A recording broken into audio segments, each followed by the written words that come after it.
रविवारी 15 डिसेंबरला सायंकाळी 4 वाजता मंत्र्यांचा शपथविधी पार पडला। या शपथविधीत एकूण 39 आमदारांनी शपथ घेतली।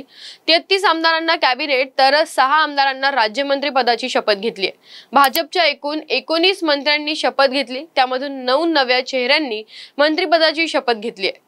अजित पवारांच्या राष्ट्रवादीचे एकूण 9 मंत्र्यांनी मंत्रिपदाची शपथ घेतली, त्यामधून 5 नव्या चेहऱ्यांनी शपथ घेतली आहे। शिंदेच्या शिवसेनेकडून एकूण 11 आमदारांनी मंत्रिपदाची शपथ घेतली, त्यामधून 6 नव्या चेहऱ्यांनी शपथ घेतली। चला तर बघूयात शिवसेनेचे 6 नवीन चेहरे कोणते। नमस्कार, मी वैष्णवी आणि तुम्ही बघत आहात टाइम महाराष्ट्र। नंबर पहिला, प्रताप सरनाईक। प्रताप सरनाईक यांचा मतदारसंघ ठाण्यातला ओवळा माजीवाळा आहे। प्रताप सरनाईक यांनी आपल्या राजकीय कारकिर्दीची सुरुवात राष्ट्रवादी काँग्रेस पक्षातून केली। नोव्हेंबर 2008 मध्ये त्यांनी राष्ट्रवादी काँग्रेस पक्ष सोडला आणि शिवसेनेत प्रवेश केला। नंतर त्यांनी 2022 मध्ये एकनाथ शिंदेच्या शिवसेनेत प्रवेश केला। सलग 4 वेळा आमदार झाले आहेत। आता त्यांनी देवेंद्र फडणवीस यांच्या कॅबिनेटमध्ये मंत्रिपदाची शपथ घेतली आहे। संजय शिरसाट।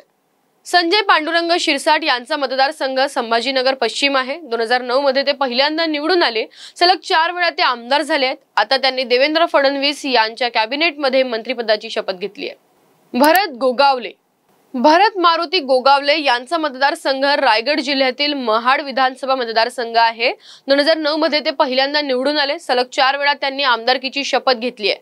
आता त्यांनी देवेंद्र फडणवीस यांच्या कॅबिनेटमध्ये मंत्रिपदाची शपथ घेतली आहे। प्रकाश आबिटकर।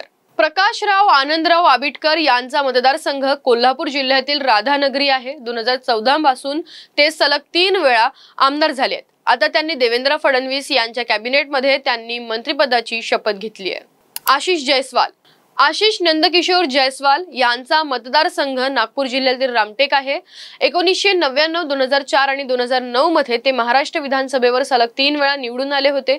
आता 2014 पासून सलग 3 वेळा आमदार म्हणून निवडून आले आहेत। आता त्यांनी देवेंद्र फडणवीस यांच्या कॅबिनेटमध्ये मंत्रिपदाची शपथ घेतली आहे।